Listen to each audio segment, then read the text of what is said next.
Alors, il y a cette réunion aujourd'hui qui rassemble à la fois des mouvements régionalistes comme le vôtre, Bastia Occitanie, mais aussi des groupes régionalistes de différentes sensibilités, on l'a senti, en dehors des Verts, ça c'est clair, et des groupes citoyens. Est-ce que vous pensez que ça vaut la peine d'essayer de faire cette entente, cette union, pour monter une liste aux européennes? Alors, je pense que on l'a très bien entendu ce matin qu'il y a quand même certaines divergences entre des mouvements citoyens écologistes, mais il existe aussi des passerelles entre nos différents mouvements. Lors de mon discours à Marseille, j'avais parlé d'écologie pragmatique et j'avais listé toute des solutions qui pourraient être mises en œuvre à l'échelle régionale et qui sont donc pour une écologie pragmatique sur des solutions locales. Donc en fait, on voit bien quand même qu'il existe des passerelles. Et il y a aussi des passerelles entre les mouvements citoyens et écologistes parce que forcément, l'écologie, elle ne pourra pas se mettre en œuvre dans les hautes sphères politiques. Les citoyens doivent aussi s'approprier ces mouvements et ces solutions. Parce que ce matin, voilà, une personne a dit que certains citoyens étaient un peu mis à l'écart quand on parlait d'écologie. Moi, je pensais notamment aux zones à faible émission. On voit bien que ce type de mesure est un petit peu discriminatoire vis-à-vis de certaines populations. On incite les gens à changer leur véhicule parce que leur véhicule est polluant et ne peuvent plus de ce fait rentrer dans des centres-villes. Ça, vous voyez, ce sont des mesures qui sont contre-productives et qui ne servent pas l'écologie et qui vont provoquer justement des dissensions entre nos mouvements. Donc il faut trouver ce qui va servir de passerelle entre nos mouvements et ce qui nous unit, plutôt que ce qui nous divise. C'est aussi pour ça qu'on se rencontre et qu'on organise ces réunions et ces tables rondes.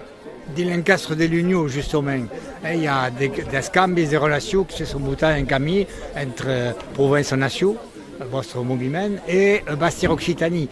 Bon, quelle est la position votre sur le ligame entre le biais provençal et la dimension occitane? Alors là, c'est une question... Mais en résumé. Bon, moi, je suis président d'un mouvement autonomiste provençal qui s'appelle Provence Nation, Provence Nation.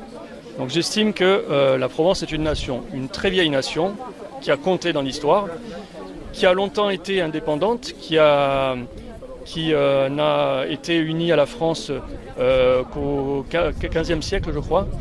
Donc qui a quand même une histoire qui lui est propre. Je sais bien qu'il y a, on va dire, un continuum culturel des pays d'Oc. Alors, chacun peut avoir une vision un peu divergente sur la question.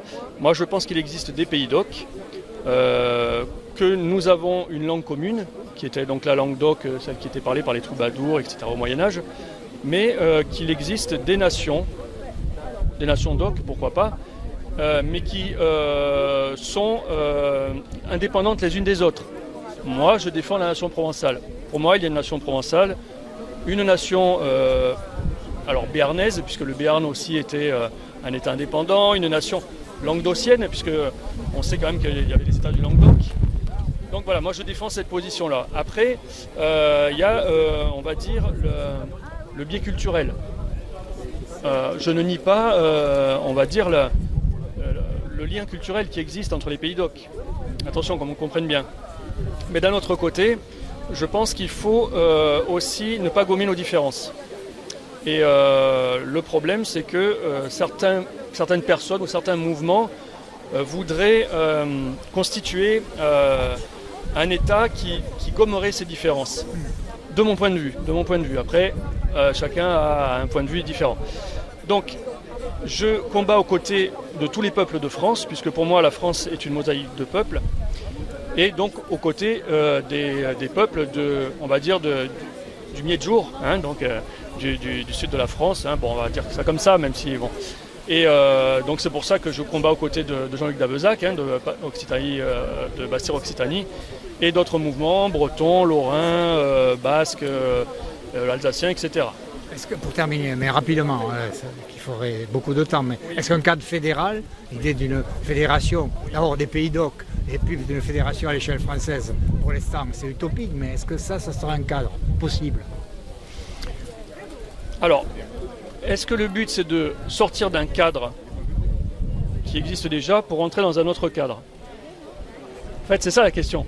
C'est que là, vous êtes en train de dire, on sort finalement de cette France qui a rassemblé des peuples différents avec des langues différentes et de recréer finalement une nouvelle nation et d'intégrer la Provence dans cette nouvelle nation. Vous voyez, tout le dilemme, il est là.